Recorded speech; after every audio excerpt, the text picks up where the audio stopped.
Alright, so we'll start with Chapter 1, an introduction to the human body. So the purpose of this chapter is going to be to introduce the disciplines of both anatomy and physiology, review the organization of the human body, and to reveal the shared properties of living things. The organization and those shared properties should be familiar from your general biology. And then we'll also go over homeostasis, as that is a major theme in every chapter of the book. Anatomy is the study of the structure and the relationship amongst those structures, so the parts of the body. And then physiology is going to be how those structures actually function, the how and the why. And so here you have a table of the basic branches of anatomy and the branches of physiology. And then we said we wanted to go over the organization, so we'll start at the smallest level here with the atoms and progress to the largest level of structural organization, the organism. There are 11 main systems of the human body. We will not be covering all 11 in A&P1 as this is a two-part course, so we'll start here with integumentary and we'll work our way down to nervous, and the rest will be for your A&P2. As you go, though, you want to make sure that you do know the basic components and the basic functions, because as I said, when we talk about the systems, we'll talk about homeostasis and how they function together. I'll often say that you want to think of your anatomy and physiology course as your body system as a whole, all of these systems. Though we may only be covering one system at a time, you don't want to wear the blinders that horses wear on the side and only be seeing one area. You need to think as an entire functioning body. So you'll want to make sure you review and know those basic functions and what organs are contained.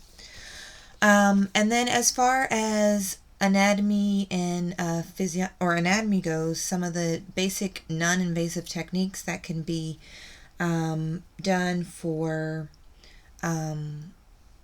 learning and studying are palpation. That's the actual physical touch and feeling when you go into the doctor and they press into your stomach to feel and see if you have pain or tenderness. That would be palpation. Then auscultation would be listening, so as you do through the stethoscope, and then percussion is going to be the tapping to hear if things are hollow or if there may be fluid present. Basic life processes that go on include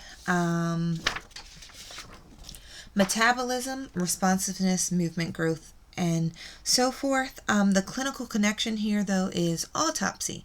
These are performed after a person dies, and with these we are able to determine the cause of death.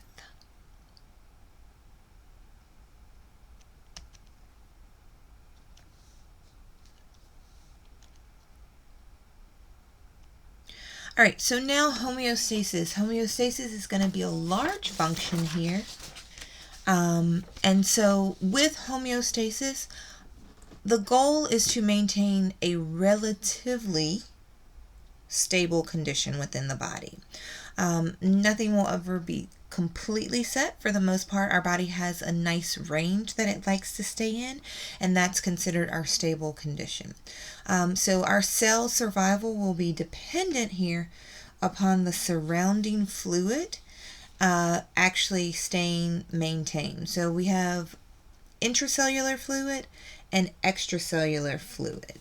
The intracellular fluid is within the cells, the body of the cells, and the extracellular fluid will be outside. This extracellular fluid fills narrow spaces between the tissues, and so then we call it interstitial fluid or intracellular fluid or tissue fluid.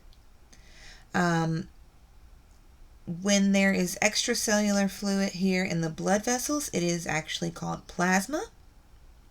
When it is in the lymphatic vessels, we refer to it as lymph. And then in the brain and the spinal cord, that's going to be your cerebrospinal fluid. Where in the joints, it will be synovial fluid. And then surrounding the eyes, it will be the aqueous humor or the vitreous humor. So in each of these specific places here, we have specific names for the extracellular fluid.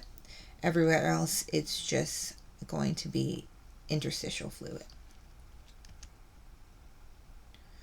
So we have homeostatic imbalances because we have disruptions from either the external or the internal environment. So from the external environment, you can think of that if you have a severe gash and you lose a lot of blood, that's going to impact the volume of your blood and then hence your blood pressure, so that will throw off your homeostasis.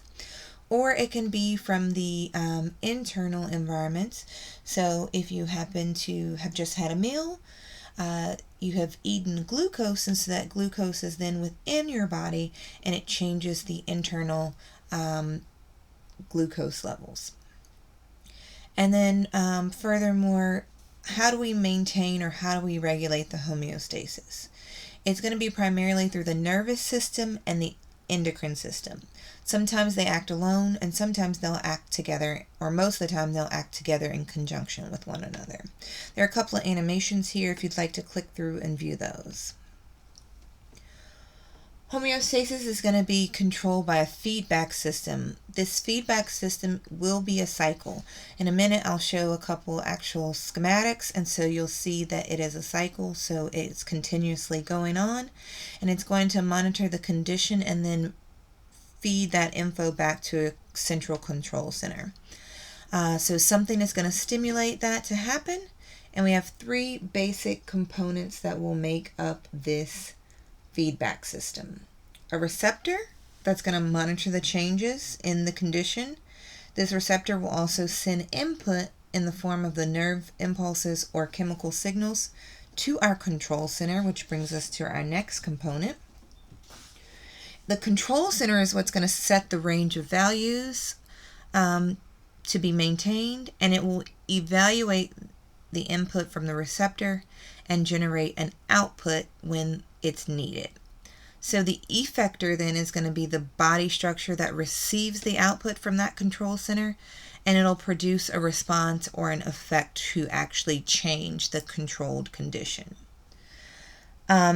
Now we have two types of feedback systems. It is either going to be negative or positive. If the response reverses what the original stimulus was or what actually caused the change in the set point, then that is considered a negative feedback system. And then it's a positive feedback system if it enhances the original stimulus. So I like to give a brief example here before we move on. Think of a bathtub. You have the faucet running, you have the tub stopped up so that the water is actually pooling in the tub. So turning that water on was our stimulus. And then if it is a negative feedback mechanism, that is actually where we turn the faucet off and we stop the water once it reaches the set point we want our tub to be full at. Whereas a positive feedback system, we would not turn that water off once it reached our set point. It would actually continue to fill the tub. So here are the basic components. You can see the stimulus disrupts the control condition, and then it sends the receptors, send the input to the control center. You'll have an output to the effectors, and then you'll get a response. Once that response, we can return back to homeostasis. And here, the example we have here for negative feedback is going to be, you have a animation that will take you through temperature regulation, but this one here actually takes you through blood pressure. So as your blood pressure increases, you'll have these baroreceptors that will send signals to the brain, and it will cause the heart and the blood vessels to either to then decrease the heart rate and the dilation, and that's going to cause your blood pressure to decrease, and then it will return back to normal and it will turn off. Now, positive feedback is going to be, you can think of the control of labor with the hormone oxytocin.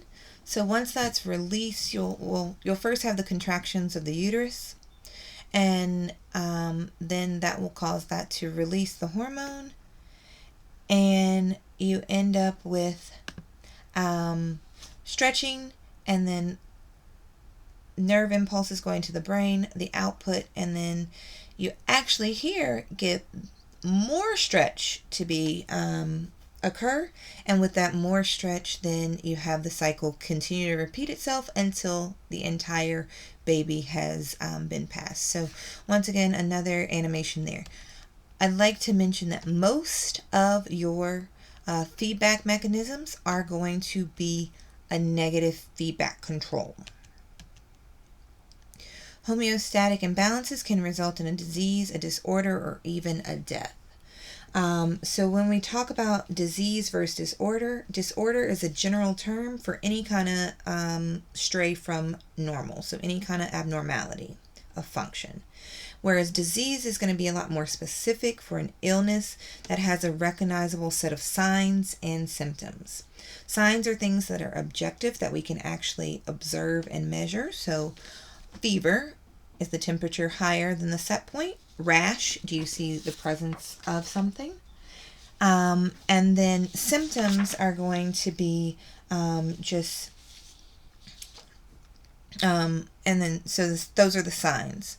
Then epidemiology is going to be how diseases are transmitted, the study of how diseases are transmitted, whereas pharmacology is the science that deals with the effects and the uses of drugs and treatment.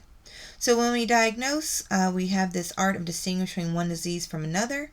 We like to also determine the nature of the disease, and then we a lot of times have to take a thorough medical history and then our physical examination to see those signs and symptoms.